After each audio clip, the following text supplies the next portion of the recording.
Chante la vie, chante l'amour. Chante la vie, chante l'amour. Chante le respect, chante l'amitié. Chante les émotions, chante les doux frissons. Chante, gronde les colères, chante sans crainte de braire. Chante même les douleurs par tes pleurs. Chante aussi toutes laides rancœurs. Chante la complainte de la peur. Chante simplement pour libérer ton cœur. Mais chante la vie, chante l'amour. Chante partout, chante toujours. Chante et surtout ris. C'est beau quand tu vis. Alerte à la majorité. En préambule, voici incorrigible vérité. Nul n'est à l'abri de terribles éventualités. Certes, ils sont en minorité. En respect de ces enfants, ces femmes, ces hommes, considérés différents des autres personnes, n'étant plus dans la normalité par leur statut d'handicapés, heurtés déjà à d'incommensurables difficultés du fait de leur croix et de l'implacable fatalité, osons aborder au-delà de notre chance le sujet. Agissons plus que des prières, avec diligence. Cassons les barrières de nos préjugés.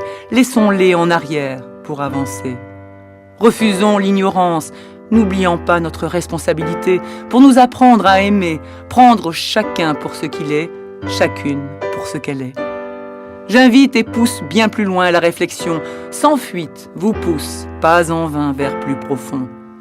À tout moment, c'est évident, un événement aussi terrifiant qu'invalidant, une accablante déficience entraînant d'imposantes souffrances ou le brutal accident de parcours peuvent toucher de plein fouet, nous faisant dériver d'un jet, nous infligeant radical changement, seul recours, nous forçant à un entendement différent dans le besoin de secours.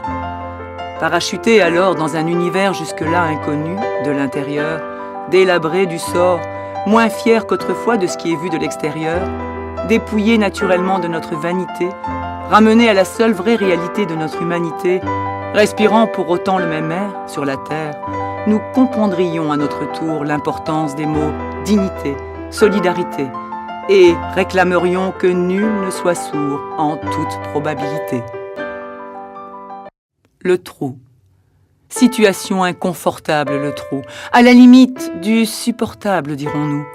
L'endroit y est froid, il n'y a que soi, tout est dur, rien n'est mou. L'air est impur dans le trou, plus d'espoir à l'horizon que du cafard à foison. On broie du noir dans ce trou noir, on a mal, on souffre dans ce sale gouffre.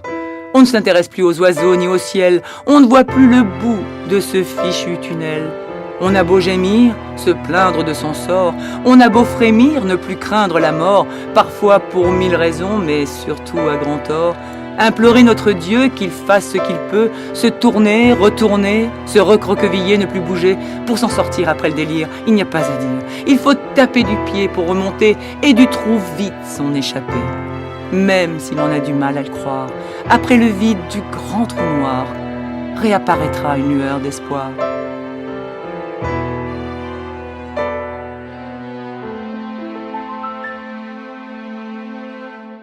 Un jour on s'aimera dans son château heureux comme avant, goûter le bonheur qui nous attend.